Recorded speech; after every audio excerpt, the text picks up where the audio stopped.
शिंदेंनी हे ऍक्सेप्ट केलंय का ते गद्दार आहेत म्हणून? 40 लोक फुटलेत यार.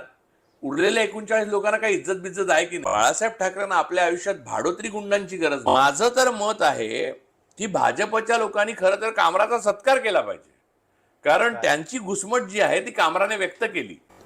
सगळ्यात महत्वाचं म्हणजे तो कामरांचा शो मी पूर्णपणे पाहिलेला आहे. त्या शो मधलं ते गाणं आहे ते जर एकनाथ शिंदेना वाईट वाटलं असेल त्याच्यामुळे आणि त्यांचा हस्तक एक अतिरेकी टेररिस्ट जो आहे, म्हणजे टेररिस्ट म्हणजे त्याने ते हॅबिटॅट सेंटर उद्ध्वस्त केलं याचा अर्थ ते सगळे टेररिस्टच आहेत. टेरर म्हणजे भीती निर्माण करणे, दहशत निर्माण करणे. ते करणारा मनुष्य तो कनाल म्हणून आहे, राहुल कनाल. तर तो मराठी बोलता येत नाही आणि तो आत्तापर्यंत आदित्य ठाकरेंबरोबर होता. त्याला नोटीस आल्यावर ते इकडे आलाय आणि मग शिवसैनिक की भावना वगैरे सांगतो, म्हणजे त्याचे फोटो अनंत अंबानी बरोबर वगैरे आहेत. कुठची शिवसैनिक आणि कसली भावना. तर मुद्दा असा आहे की हे सगळं एक आपण जर हायपोथेटिकली मानलं की चल कामरांनी भयंकर त्रास दिला शिंदे साहेबांना, तर प्रॉब्लेम हा आहे की शिंदेंनी हे ऍक्सेप्ट केलंय का ते गद्दार आहेत म्हणून? त्याशिवाय हे हे हे ऑथेंटिक होऊ शकत नाही.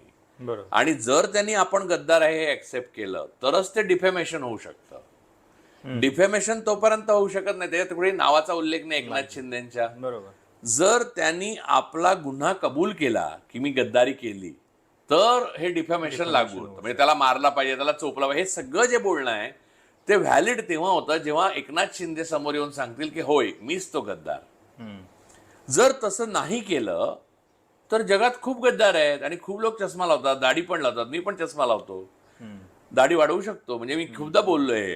पण मुद्दा असा आहे की हे जर मान्य केलं तर खूपच वेगळा परिणाम होतो.